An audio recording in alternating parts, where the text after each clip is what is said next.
Hi, witches. I'm Blair Bathory, and this is the Something Scary podcast. Thank you so much for being here. Whether this is your first time or you're one of the brave souls who join us every week. Once again, I'm coming to you from video, and if you're listening to audio only, make sure to check us out on YouTube and leave me a comment if you're enjoying this video version of the podcast. I'm so excited to be doing this for y'all, and I can't wait to keep building this and seeing where it goes from here. Sometimes the line between our world and the world of darkness is thinner than we realize. In moments of weakness or curiosity, we may unknowingly draw the attention of evil forces we don't understand. It's all a warning that some doors should never open, or it could all be to your own detriment.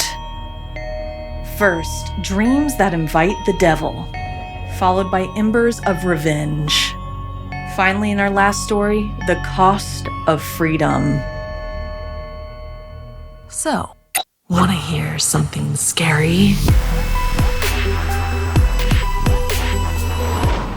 The Devil's Arrival.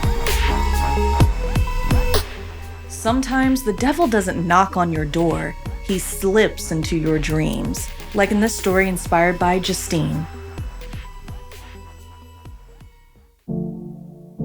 Hello there. My name's Justine, and this is a story that's haunted my Nana, my mom, and now me. No one else knows about it, but I finally found the courage to share it with you. I've always been a night owl. Most nights, you'll find me on my laptop or chatting with my girlfriend, Kate. But one night, I fell asleep early, something which is rare for me. My dreams are usually weird, like flying through the air holding a dog. But this one started off differently.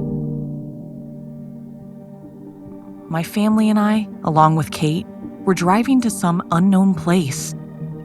The scenery was beautiful, full of lush, green and tall trees surrounding a small, cheerful town. After settling into a cozy hotel, Kate and I decided to explore.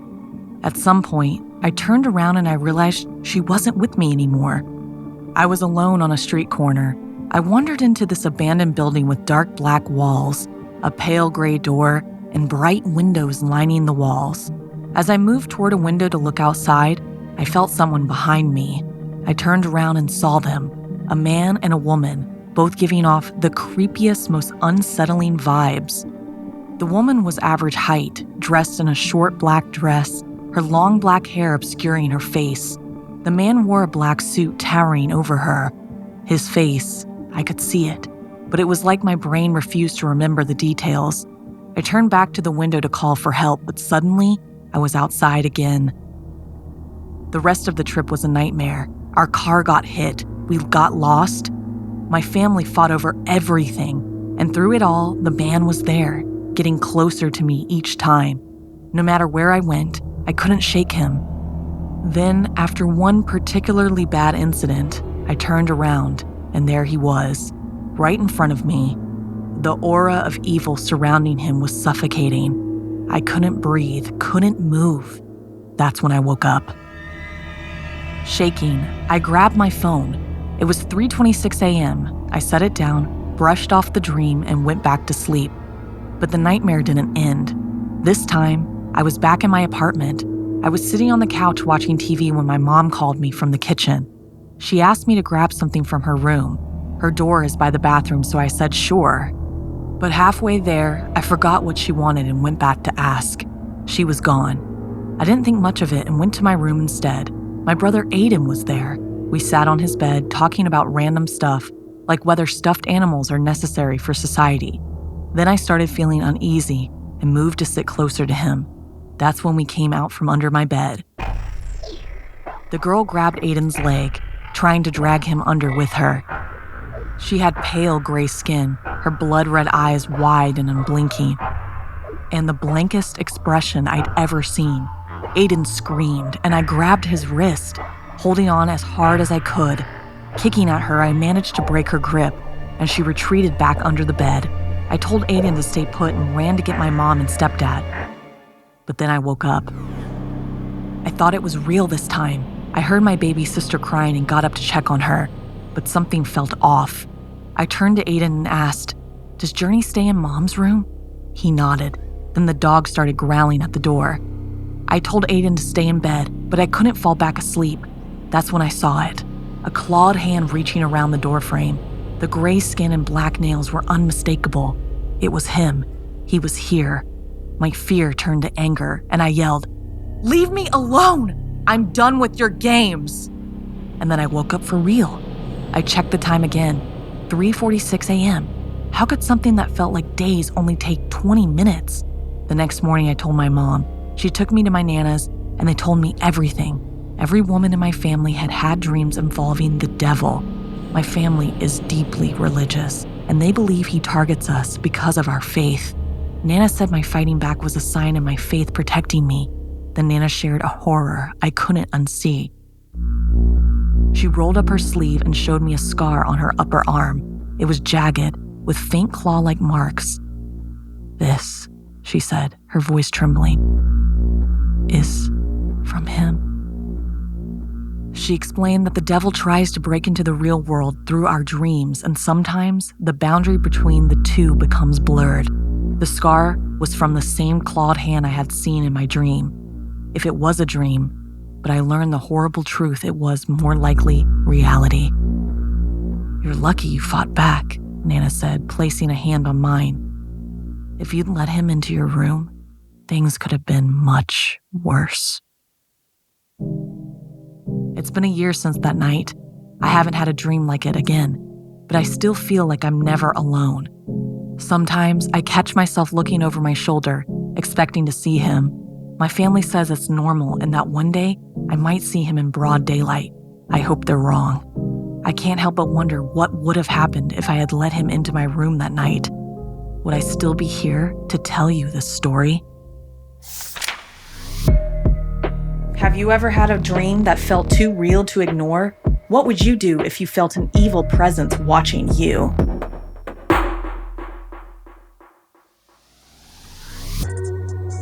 Hi witches, I just wanted to come on real quick and ask if you've checked out our new merch line called Camp Scary. We have all kinds of really cool things, mugs, journals, and even really comfy, cozy blankets. Let me know in the comments if you've bought any of our new merch, and if not, go to somethingscary.com and get some now. Some urban legends are better left undisturbed, especially when they end in revenge, like in this story inspired by Sara. The ferry to Okai Islands in Japan was crowded but strangely quiet.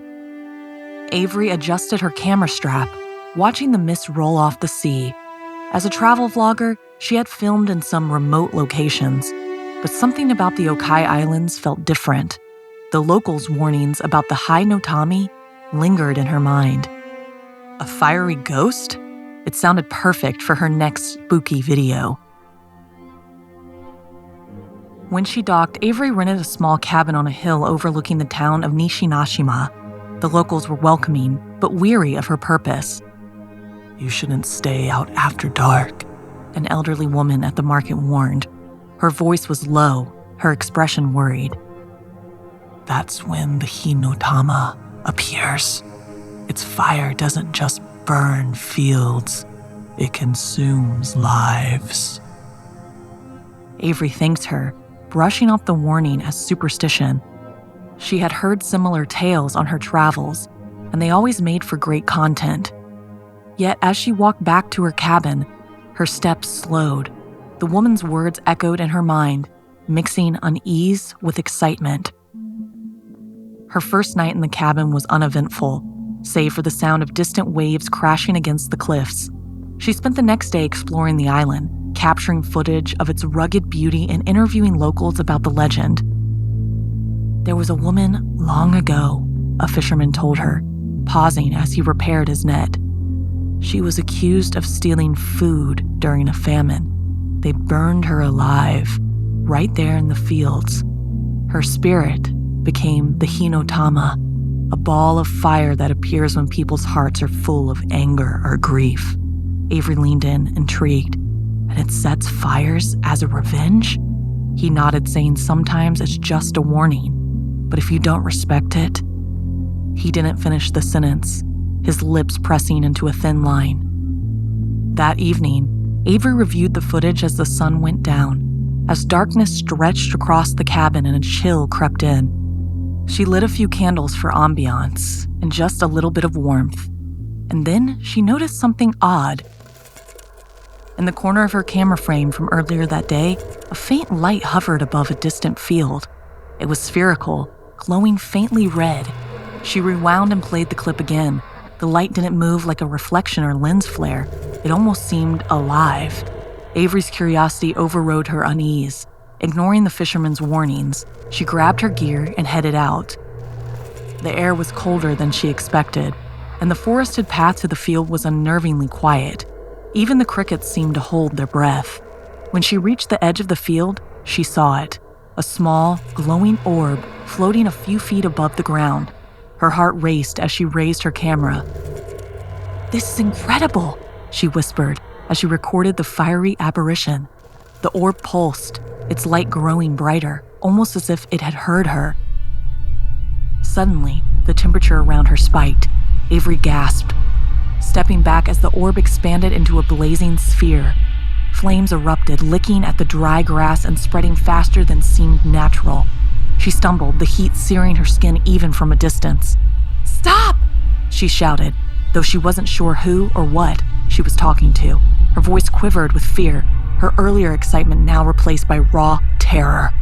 The fire roared in response, twisting into shapes that almost resembled a face, eyes hollow with rage, a mouth stretched wide in a silent scream. Avery's breath hitched as the face leaned closer, the flames distorting into jagged tendrils that seemed to reach for her. Adrenaline kicked in. She turned around and ran, her camera swinging wildly at her side. Smoke filled the air, choking her lungs, as the fire consumed the field behind her. The acrid scent of burning grass and something darker, something almost flesh-like, clung to her nostrils. When she finally reached the safety of the road, she collapsed, coughing and gasping for air. Her trembling hands clutched the camera like a lifeline. The fire had stopped as abruptly as it had started. Turning back, she saw the field smoldering, the glowing orb now hovering at its center, smaller and dimmer than before. But the sight of it made her nauseous. It felt like a predator watching its prey. Avery didn't sleep that night. She uploaded the footage to her laptop, her hands trembling as she reviewed the fiery chaos. But when she played the clip, the orb was gone. The flame still burned in the video, but the Hinotama was nowhere to be seen. The next morning, a knock at her door startled her awake. It was an elderly woman from the market, her expression grim. "The fire spread to the village," she said. "2 homes were burned. No one was hurt, but you must leave. You've angered it." Avery tried to explain what she saw, but the woman shook her head. "You didn't listen. The Hinotama feeds on those who seek it. If you stay, it will return." Her voice softened. "Some spirits can't be appeased." Reluctantly, Avery packed her things and headed for the ferry. As she boarded, she glanced back at the island, its cliffs shrouded in mist. Regret gnawed at her, not just for the homes lost, but for her own recklessness. She vowed to leave the footage untouched, to keep the memory of the Hinotama to herself. Yet, as the ferry pulled away, a chill shot through her veins. In the distance, a faint, fiery glow hovered above the hill where her cabin stood. It flickered once, twice, before solidifying into the unmistakable shape of a face. Watching, waiting. Do you believe some legends hold a darker truth? Would you risk your safety to grab a viral video?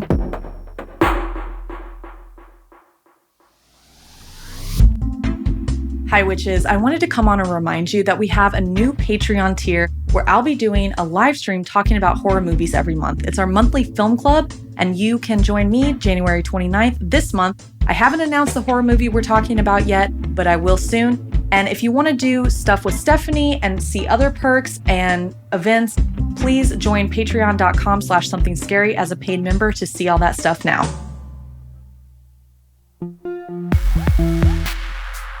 Some choices echo through time, and some curses never fade, no matter how hard you try to outrun them, like in this story inspired by Sam Morris. A cold fog wrapped itself around the cemetery, the gravestones barely visible through the haze. The early morning air clung to me, sharp and biting, but it didn't seem to bother Thomas. He stood motionless by his father's grave, his breath a faint mist in the air. The heavy weight of the situation seemed to smother us both, and I couldn't shake the feeling that something dark was waiting to rise from the ground itself. It had been a long, exhausting night. We had just buried his father, the man who had never truly been there for Thomas, but who Thomas had still loved in his own way. The loss should have been a relief, but there was something far more unsettling about the way the air seemed to thicken around us. It was as though the world itself was holding its breath, waiting. Then slowly he manifested. Elo Kingfisher was nothing like the other fortune tellers we'd encountered in the past. His long black coat billowed around him like the cloak of some forgotten phantom, and his round, red-tinted glasses glowed in the fog. There was a heaviness about him, like the world itself had been bent around his presence. His smile was knowing, too knowing, and it made the hairs on my neck stand on end. His very appearance sent a chill through me that had nothing to do with the cold. "I've been waiting for you, Thomas," Kingfisher said, his voice deep and smooth. The words hung in the air like smoke, curling around us, suffocating. Thomas stiffened, his hands trembling by his sides when he asked who was there. He glanced at me, but I didn't have an answer. None of us had asked for this. Kingfisher chuckled softly, a dark sound that seemed to burn through the fog. "Doesn't matter. What matters is what I can offer you." I looked between them, my stomach sinking. There was something sinister in the air, something ancient, like the very ground beneath us was aware of the deal being struck. Thomas whispered, asking him what he wanted, his voice low, as if afraid to ask. Kingfisher's smile widened. "I offer you freedom, Thomas. You're a man caught in the struggle of his own making. Your life, your future, it can be so much more. All you need to do is make a simple choice. Kill your mother." The words hung in the air like an ember, hot and dangerous. My heart stuttered. I looked at Thomas, seeing his shock, his confusion, but also the glimmer of something darker, something inside him that stirred. "You want me to kill my mom?" Thomas whispered, his voice hoarse. Kingfisher nodded, the gesture slow, deliberate. "Yes, she's been a burden to you, hasn't she? A weight around your neck. Her death would free you of that. You could inherit her fortune, escape from the endless struggle. All you have to do is take the pill bottle in your pocket and end it. You'll be free. No more debt. No more pain." I could feel the tension building thick and heavy, like an impending storm. I had known Thomas all my life, and I had never seen him like this, torn between the allure of freedom and the horror of the act Kingfisher was suggesting. Thomas reached into his pocket slowly, pulling out a small bottle of pills, Xanax, the prescription that his mother took to numb the pain. His fingers trembled around it, but he didn't open it. He looked down at the bottle for a long moment, as if considering the weight of the decision. But then he clenched his fist around it, a look of determination creeping into his eyes. "No," Thomas said, his voice shaking but firm. "I won't do it." Kingfisher's smile never wavered. "So be it," he said softly, almost too calmly. "But know this, there will be consequences." The temperature seemed to drop, the fog swirling more aggressively around us, as if the world itself was reacting to his words. "In 14 years," Kingfisher continued, his voice now a low rumble, "you will live the life you've always dreamed of. You'll go to Stanford. You'll meet the love of your life. You'll buy a mansion by the sea. The world will be at your feet.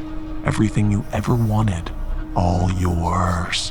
But you won't be able to outrun the consequences of your refusal." Thomas blinked, confused. What could he have possibly meant? Kingfisher's eyes glinted behind his red-tinted glasses, burning with a fire that was both cold and hot at once. In the 15th year, you will receive a phone call that will shatter you. Your life will go up in flames. You'll drink yourself to numbness, and in a drunken stupor, you'll crash your car into the lives of 2 innocent children. You will kill them, and their parents will die before your eyes.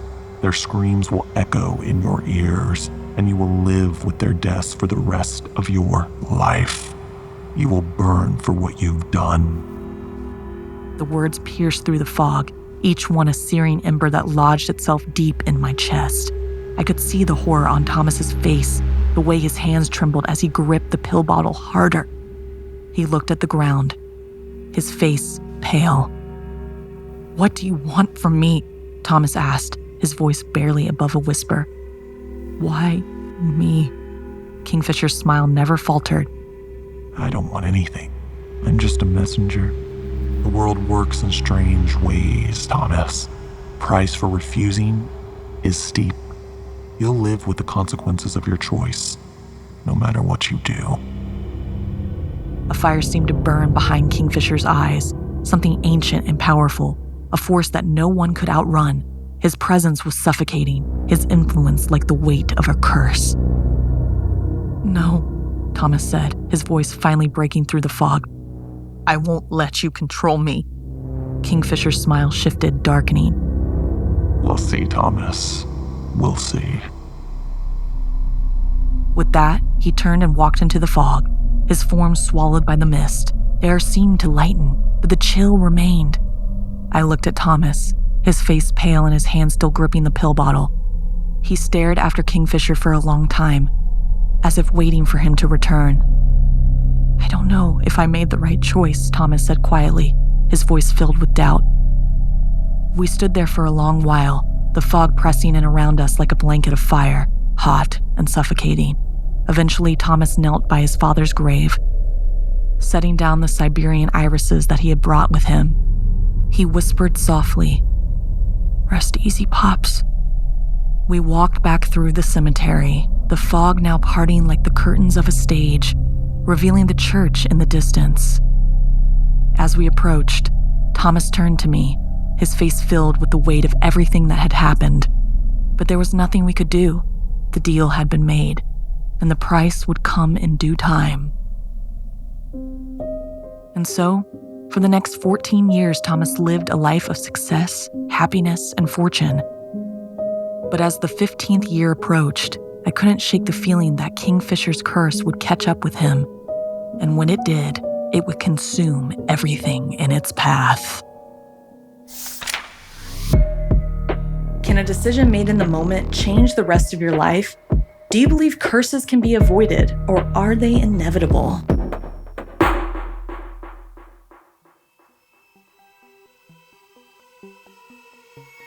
This week's podcast stories were edited by Sara Lukasiewicz, narration by Blair Bathory, audio edited and mixed by Fitz Harris, additional audio editing by Calvin Linderman, produced by Anna Villalobos, executive produced by Gail Gilman, music by Sapphire Sindalo and Calvin Linderman.